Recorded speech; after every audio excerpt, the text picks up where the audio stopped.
Friends, welcome back to the daily Hindu analysis. आज जुलाई 14 है और आज का जितना भी इम्पोर्टेंट आर्टिकल और जो न्यूज़ है वो सारा हम लोग कवर करेंगे। तो सबसे पहला जो न्यूज़ है वो जो है हमारा श्रीलंका के बारे में दिया हुआ है। श्रीलंका का गवर्नमेंट फॉल कर गया, ठीक है, जिसमें जो राजपक्षा जी जो थे, जो वहाँ के प्रेसिडेंट थे पहले, वो जो है वो भाग करके चले गए कहाँ पे, मालदीव्स में, ठीक है। तब यहाँ पर अब ना प्राइम मिनिस्टर है ना कोई प्रेसिडेंट है, ठीक है। तो सब लोगों ने रिजाइन दे दिया, तो जिसके कारण अभी जो है यहाँ पर एक्टिंग प्रेसिडेंट के रूप में जो है यहाँ पर के जो प्राइम मिनिस्टर थे वो एज ए एक्टिंग प्रेसिडेंट काम करेंगे। रनील नाम है उनका, ठीक है। इतना ही न्यूज़ है इस पूरे आर्टिकल में जो इम्पोर्टेंट है, क्योंकि बहुत सारा प्रोटेस्ट वगैरह चला था, तो जिसके कारण जो जितने भी प्रेसिडेंट, प्राइम मिनिस्टर, ये लोग सबको रिजाइन देना पड़ा था। तो ये न्यूज़ जो था इम्पोर्टेंट हो जाता है। सेकंड जो हमारा है ये मोस्ट इम्पॉर्टेंट न्यूज़ है। इंडिया जो है वो रैंक किए 135 out of 146 in the gender gap index, ठीक है। जेंडर गैप इंडेक्स आया है, किसके द्वारा ये रिलीज किया जाता है? तो ये रिलीज किया जाता है वर्ल्ड इकोनॉमिक फोरम के द्वारा, ठीक है। वर्ल्ड इकोनॉमिक फोरम के द्वारा जो है ये रिलीज किया जाता है। ये मोस्ट इम्पॉर्टेंट है, ठीक है, यहाँ पे दिया हुआ है।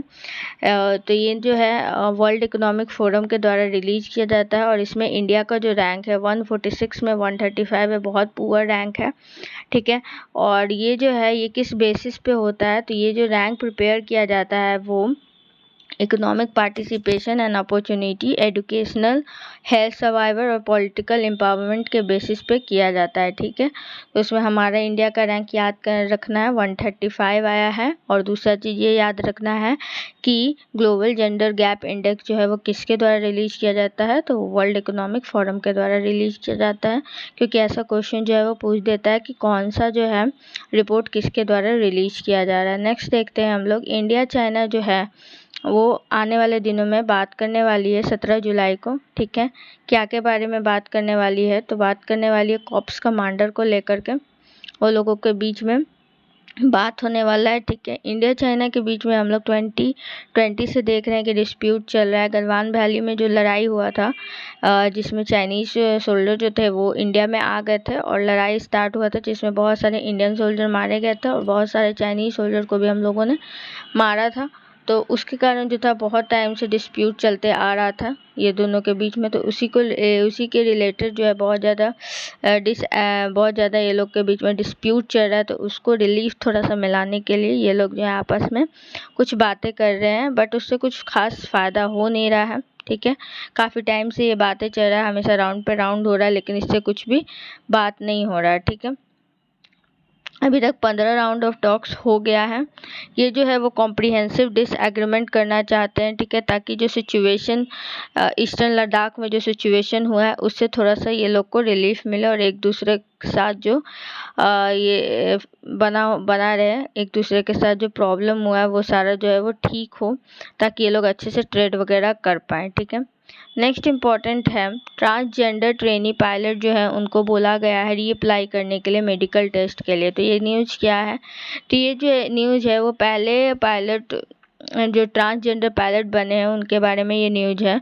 उन्होंने वो जो है, ये इनका नाम है आपका एडम हैरी, वो पहले इंडिया में पहले ट्रांसजेंडर पायलट बनने वाले थे, ठीक है। बट क्या हुआ कि इनका जो ये था उसको रोक दिया गया था। DGCA जो है, directorate general of civil aviation, उनके द्वारा इनका जो मतलब कि इनका जो पायलट बनने का सपना था उसको रोक दिया गया था। क्यों? क्योंकि क्या हुआ था कि ये एक ट्रांसजेंडर है, मतलब कि पहले ये लड़का नहीं थे, बाद में जा कर के इनको इनको ट्रांसफ़र किया गया, लड़का मतलब ये बने हैं, तो ठीक है। तो उसके लिए इनको बहुत ज़्यादा इलाज करवाना पड़ता था, बार बार बहुत ज़्यादा हार्मोन चेंजेस करवाने पड़ते थे, तो जिसके कारण हमेशा इनको डॉक्टर को विजिट करना पड़ता था। तो इसके कारण DGCA जो है इसको अनफिट बोल करके इनको जो है पायलट में सबमिट नहीं होने के लिए बोले थे। बट अभी एक न्यूज़ आया है कि अभी जो directorate general of civil aviation है उन्होंने रिक्वेस्ट किया है उसको कि वो सबमिट करे नया एप्लीकेशन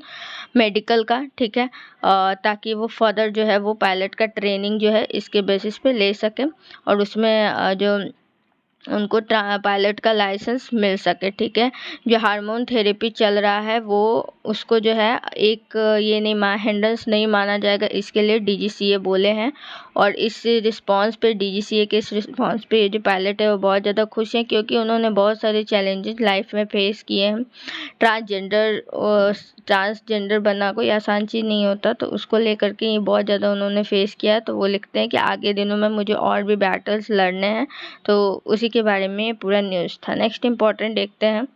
नेक्स्ट इम्पॉर्टेंट है कि मानसून सेशन के बारे में जो है वो होने वाला है। मानसून सेशन हम लोग को पता है कि हमारे पार्लियामेंट में 3 सेशन होता है। ठीक है, 3 सेशन कौन कौन सा होता है नीचे कमेंट कीजिएगा। एक सेशन तो मानसून हो गया, एक सेशन विंटर सेशन होता है, एक और सेशन होता है, तो उसके बारे में नीचे कमेंट जरूर कीजिएगा। ठीक है, तो अभी बोला जा रहा है कि गवर्नमेंट जो है वो कॉल कर सकती है। ठीक है, ऑल पार्टी मीटिंग संडे को, जिसमें कि मानसून सेशन होगा पार्लियामेंट का। लोकसभा स्पीकर ओम बिरला और राज्यसभा चेयरमैन जो है वेंकैया नायडू जो है उन्होंने इस मीटिंग के बारे में बोला है। ठीक है, रिस्पेक्टिव हाउसेस में ये मीटिंग होने वाला है, जिसमें अग्निपथ के बारे में जो है वो चर्चा होगी।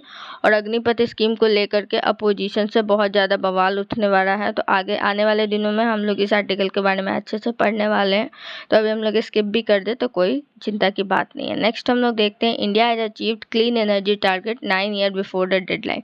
तो इंडिया जो है वो क्लीन एनर्जी टारगेट जो है वो 9 साल पहले ही अचीव कर ली। ऐसा किसने बोला? तो ऐसा जो है union power minister R K. Singh ji ने सिडनी में जाकर के वेडनेसडे को बोला है। ठीक है, इंडिया जो था वो टारगेट बनाया हुआ था कि 162 गीगावाट का जो है वो रिन्यूएबल एनर्जी कैपेसिटी को फुलफ़िल करेगा। ठीक है, उसको ये कंप्लीट करेगा। तो ये 9 साल पहले ही कंप्लीट कर लिया, नवंबर 2021 में ही अपना टारगेट कंप्लीट कर लिया। जिसके बाद प्राइम मिनिस्टर जी जो है उन्होंने ग्लासगो के मीटिंग में ऐसा कहा था कि वो 500 गीगावाट का रिन्यूएबल एनर्जी 2030 तक कंप्लीट करेंगे, क्योंकि ये छोटा सा टारगेट जो था, कितना का टारगेट है 162 गीगावाट का, तो वो कंप्लीट हो गया। तो उसके बाद प्राइम मिनिस्टर जी ने बोला कि 500 गीगावाट ऑफ रिन्यूएबल एनर्जी 2030 तक ये कंप्लीट कर लेंगे। ठीक है, तो उसके ऊपर जो है वो काम चल रहा है। ठीक है, रिन्यूएबल एनर्जी क्या है? तो रिन्यूएबल एनर्जी ऐसा एनर्जी है जिसमें कि बिल्कुल भी पॉल्यूशन नहीं होता है। ठीक है, जिसमें कि विंड एनर्जी का यूज किया जाता है, फिर सन एनर्जी का यूज किया जाता है, यूज करके एनर्जी जनरेट किया जाता है। ठीक है, तो ऐसा उन्होंने कहा है कि 2030 तक जो है वो 500 गीगावाट तक का ये लोग अचीव करेंगे। ठीक है, इस पूरे न्यूज में यही दिया हुआ था। नेक्स्ट इम्पॉर्टेंट हम लोग देखते हैं कि कपल जो है वो अरेस्ट हुए हैं 49 गन के साथ दिल्ली एयरपोर्ट में। ठीक है, कस्टम डिपार्टमेंट जो है उन्होंने अरेस्ट किया है। कहाँ पे अरेस्ट किया? Indira Gandhi international airport. Indira Gandhi international airport कहाँ है? न्यू दिल्ली में। वहाँ पे कपल को स्मगलिंग करते हुए स्मगलिंग कर रहा था 45 गन का, तो फ्रांस से, तो उसको अरेस्ट किया गया। नेक्स्ट इंपॉर्टेंट देखते हैं, I2U2 जो है वो रीजनल फीचर लाइक क्वाड बन गया, ऐसा सुलेवान जी ने कहा है। ठीक है, तो ये जो हमारा स्टेटमेंट है वो इम्पोर्टेंट नहीं हो जाता है। इम्पोर्टेंट क्या होता है? तो इम्पोर्टेंट हो जाता है I2U2। I2U2 क्या है? तो I2 नाम से ही पता चल रहा है, 2 I है 2 U है। तो आई जो है एक आई से इंडिया हो गया, एक आई से इजराइल हो गया। ठीक है, एक यू से UAE हो गया और एक यू से US हो गया। ठीक है, तो ये चारों जो कंट्री है वो मिल करके ये ग्रुप बनाई है I2U2। ठीक है, ये जो ग्रुप बनाया हुआ है ये चारों कंपनी को मिल करके बनाया हुआ है। ठीक है, उसी के बारे में जो है वो बताया जा रहा है। ये ग्रुप को भी बनाया गया है, काहे के लिए, क्यों बनाया गया? तो इंडो पैसिफिक जो है उसको रिगार्डिंग इसको बनाया गया, और चाइना से रिलेटेड जो भी प्रॉब्लम्स आएगा उसको टैकल करने के लिए इसको बनाया गया है। ठीक है, ये जो लॉन्च किया गया था जब यहाँ पे मीटिंग हो रहा था क्वाड का, तब इसको लॉन्च किया गया था। ठीक है, तो ये बहुत ही ज़्यादा मतलब फ़ायदा वाला देखने को मिल रहा है, एक तरह का क्वाड ग्रुप की तरह ही है, क्योंकि इसमें भी 4 मेंबर है और क्वाड ग्रुप में भी 4 मेंबर होते हैं। ठीक है, और इसमें जो है वो पूरे ये में इसी के बारे में दिया हुआ है। ठीक है, तो इसके ये वाला जो हमारा आर्टिकल है उसमें हमारे लिए इम्पोर्टेंट क्या हो जाता है? तो इसमें हमारे लिए इम्पोर्टेंट हो जाता है I2U2। ठीक है, नेक्स्ट देखते हैं हमारे लिए इम्पोर्टेंट क्या है। तो India import from China rose to a record in first half of the 2020। तो हम लोग देख रहे हैं कि इंडिया का जो इम्पोर्ट है वो चाइना का अभी हाफ ही हुआ हुआ है 1 साल का, उसी में जो है वो सारा रिकॉर्ड तोड़ दिया। $57.51 बिलियन जो है वो पहले ही हाफ ऑफ द ईयर में हो गया है, मतलब सारा रिकॉर्ड टूट गया है पहले का। तो बहुत ज़्यादा इंपोर्ट करा और एक्सपोर्ट जो है वो चाइना से बहुत ज़्यादा कम हो रहा है 35%, और इम्पोर्ट जो हो रहा है इतना ज़्यादा हो रहा है। तो ये जो है वो ट्रेड डेफिसिट देखने को मिल रहा है। इससे क्या इंडिया को नुकसान होगा या फ़ायदा? इंडिया को ऑफकोर्स नुकसान होगा, क्योंकि ट्रेड डेफिसिट देखने को मिल रहा है। एक्सपोर्ट जो है वो कम हो रहा है, इम्पोर्ट जो है वो ज़्यादा हो रहा है। ट्रेड डेफिसिट क्या होता है? तो ट्रेड डेफिसिट का मतलब होता है कि एक्सपोर्ट कम होना और इम्पोर्ट ज़्यादा होना, ठीक है। तो उससे क्या होगा, हमारे इंडिया को बहुत नुकसान होगा और चाइना को बहुत फ़ायदा होगा, क्योंकि जब वो लोग इम्पोर्ट यहाँ पे कोई भी सामान करेगा तो पैसा जो है वो बाहर चला जाएगा, ठीक है। और अगर हम लोग एक्सपोर्ट करते तो पैसा जो है हमारे देश में आता, लेकिन ऐसा नहीं हो रहा। हम लोग जो एक्सपोर्ट बहुत कम कर रहे हैं, इम्पोर्ट बहुत ज़्यादा कर रहे हैं, तो जितना भी पैसा है वो चाइना के यहाँ जा रहा है, ठीक है।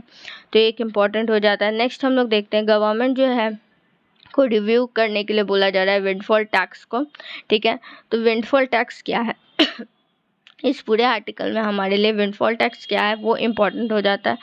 तो विंडफॉल टैक्स ऐसा टैक्स है जो कि गवर्नमेंट लगाती है, ठीक है। किस पे लगाती है? तो जैसे एग्जांपल में अभी जो हमारा ऑयल है, ठीक है, ऑयल वगैरह है, उसके दाम बहुत बढ़ गए हैं। यहाँ पर गवर्नमेंट क्या करती है इंडिया में कि ऑयल पे बहुत सारा टैक्सेस लगता है। अगर आप 50 रुपये का ऑयल बना रहे हैं तो उस पर 50 रुपये आपको टैक्स देना पड़ता है। तो कुछ कंपनी ने क्या किया है कि वो सब ऑयल जो है वो डोमेस्टिक मार्केट की जगह फॉरेन मार्केट में बेचना स्टार्ट कर दिया। तो उससे वो लोगों को बहुत ज़्यादा फ़ायदा होने लगा। सरकार को इसके बारे में पता चलता है और सरकार जो क्या करती है कि उस पे टैक्स लगाना शुरू कर देती है, ठीक है। हाल में न्यूज़ आया था कि टैक्स जो है उन्होंने लगाना शुरू कर दिया ताकि कुछ फ़ायदा सरकार को भी हो सके। सारा फ़ायदा वो अकेले क्यों लें, ठीक है। तो वो कुछ फ़ायदा जो है वो सरकार को होने लगा, वो टैक्स लगा दिए। तो इसी के बारे में है कि कुछ रिव्यू करने के लिए विंडफॉल टैक्स को, ऐसे ही टैक्स को विंडफॉल टैक्स कहते हैं, ठीक है, जो कि सरकार लगाती है वैसे कंपनीज पे जिसको फ़ायदा हो रहा है। अगर वो अपना प्रोडक्ट जो है वो मतलब कि वैसे ही बना रही है लेकिन वो फॉरेन वगैरह में बेच रही है, तो उसको कुछ फ़ायदा हो रहा है, तो उस पर जो टैक्स लगता है उसको विंडफॉल टैक्सेस कहते हैं। नेक्स्ट आर्टिकल जो इम्पोर्टेंट है, नेक्स्ट है, इसमें कुछ खास इम्पोर्टेंट नहीं है, बस इतना इम्पोर्टेंट है कि पिछले साल क्या हुआ था कि जेम्स वेब स्पेस टेलीस्कोप को हम लोगों ने आसमान में भेजा था। तो उसने कुछ कुछ फ़ोटो जो है उसको भेजा है, ठीक है, कुछ कुछ फ़ोटो उसके थ्रू आया है, उसी को दिखाया जा रहा है। तो उतना इम्पोर्टेंट नहीं एग्जाम के पर्सपेक्टिव से, बस इतना देख लेना कि ये जो फ़ोटोज है उसमें है मतलब कि नए नए जो मून्स आए, नए नए जो स्टार्स आए हैं उसका पिक्स है। स्टार्स किस तरह से, स्टार्स का जो साइन है वो ख़त्म होता है, उसके रिलेटेड पिक्स है, और उसी पे ये पूरा आर्टिकल दिया हुआ है। हमारे एग्जाम के पर्सपेक्टिव से बिल्कुल भी इम्पोर्टेंट नहीं है, तो इसको हम लोग स्किप कर सकते हैं, ठीक है। नेक्स्ट देखते हैं, एक जो आर्टिकल इम्पोर्टेंट है वो ये है, ठीक है, ये लास्ट है। The president is not a mayor rubber stamp, ठीक है, ऐसा बोल रहे हैं ये ऑथर की जो प्रेसिडेंट है वो एक रबर स्टैम्प नहीं है, ठीक है। ऐसा क्यों बोल रहे हैं? क्योंकि अभी जो है 18 जुलाई को इलेक्शन होने वाला है। किसके लिए? प्रेसिडेंट को इलेक्ट करने के लिए। नए प्रेसिडेंट आने वाले हैं, जुलाई 25 तक नए प्रेसिडेंट आ जाएंगे। अब जब प्रेसिडेंट को सिलेक्ट करना रहता है तो बहुत ज़्यादा चर्चा में रहता है, प्रेसिडेंट सेलेक्ट करना है, प्रेसिडेंट सेलेक्ट करना है। उस समय बहुत लोग उत्साहित रहते हैं, बहुत एक्साइटेड रहते हैं, लेकिन जैसे ही प्रेसिडेंट सेलेक्ट हो जाता है उसके बाद सबका एक्साइटमेंट जो है तुरंत ख़त्म हो जाता है। फिर 5 साल तक प्रेसिडेंट के बारे में कोई चर्चा नहीं रहती है। तो उसी के बारे में ये पूरा आर्टिकल है कि प्रेसिडेंट जो है वो भी एक इम्पॉर्टेंट रोल प्ले करते हैं। प्रेसिडेंट जो है उनका भी हमारे जो संविधान कॉन्स्टिट्यूशन है उसमें एक इम्पॉर्टेंट रोल है, ठीक है। तो प्रेसिडेंट को भी इतनी महत्वता देनी चाहिए, ठीक है। प्रेसिडेंट का क्या रोल है? तो प्रेसिडेंट का रोल है कि कोई भी बिल अगर पास करना हो तो बिना जो है प्रेसिडेंट के एसेट के वो बिल पास नहीं होता। बहुत सारे स्पेसिफिक वर्क्स होते हैं जिसमें प्रेसिडेंट का बहुत ही इम्पॉर्टेंट रोल है, उनके बिना वो काम नहीं हो सकता, ठीक है। उनसे बिना पूछे कोई भी काम जो होता है वो नहीं होता है, ठीक है। तो ये एक इम्पॉर्टेंट हो जाता है। मेन क्वेश्चन ये होता है, मतलब ये डिबेट चलते रहता है कि प्रेसिडेंट जो होता है उसका डायरेक्ट इलेक्शन होना चाहिए, इनडायरेक्ट इलेक्शन होना चाहिए। बहुत लोग सुझाव देते हैं कि डायरेक्ट इलेक्शन होना चाहिए, बहुत लोग सुझाव देते हैं कि इनडायरेक्ट इलेक्शन होना चाहिए। तो इस पर काफ़ी टाइम से विवाद चल रहा है, ठीक है।